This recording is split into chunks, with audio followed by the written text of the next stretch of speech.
Imagine waking up one morning and discovering your house no longer belongs to you. The keys still sit on your table. Your children's photos are still on the wall. Your furniture is still inside. But legally, it's not your home anymore. Your savings are gone. Your job is gone.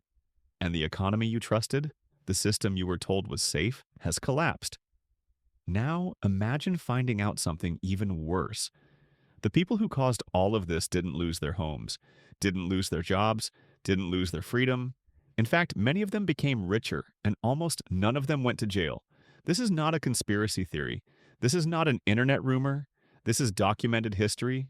This is the true story of the 2008 financial crisis, often called the biggest legal scam in American history. A scam that cost millions of people their homes, millions their jobs, and trillions of dollars worldwide. Yet almost no powerful person was punished. To understand how this happened, we need to go back to the American dream for decades. Americans were told one simple thing: buy a house. It wasn't just advice. It was a belief repeated by banks, politicians, schools, and television commercials. Owning a home meant stability, security, and success. Your home wasn't just a place to live. It was your biggest investment, your retirement plan, your legacy for your children. And for a long time, this dream worked. Housing prices rose, families built wealth, confidence grew, people borrowed against their homes.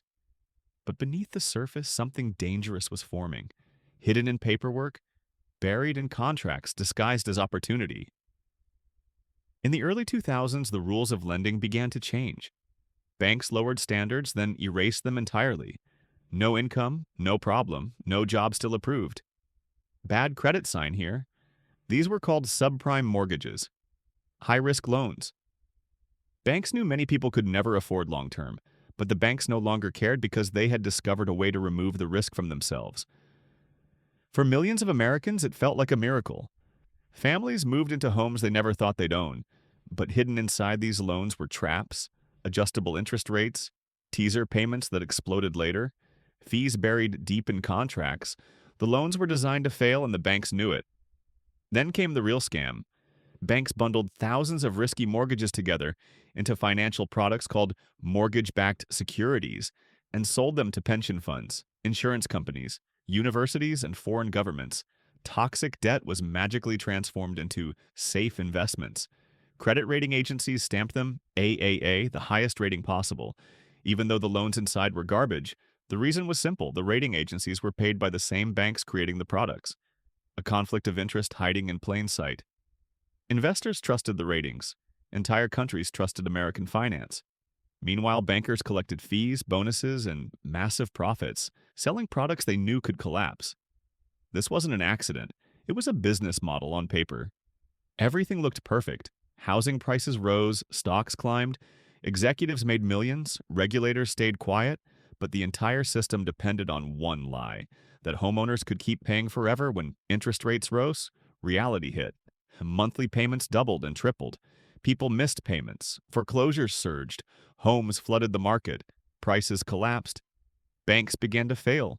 Century-old institutions vanished overnight. The stock market crashed. Pensions evaporated, and the crisis spread around the world because everyone had bought into the same lie. Over 10 million Americans lost their homes. Millions lost their jobs. Life savings disappeared. Entire neighborhoods were destroyed. Yet executives walked away. Bonuses were paid. Careers continued. Instead of punishment, the banks were rescued with taxpayer money, declared too big to fail. Ordinary people were left behind. The message was clear: losses are socialized while profits are private. And when people asked why no one went to jail, the answer was simple: the crimes were hidden behind complexity. Settlements were cheaper than trials.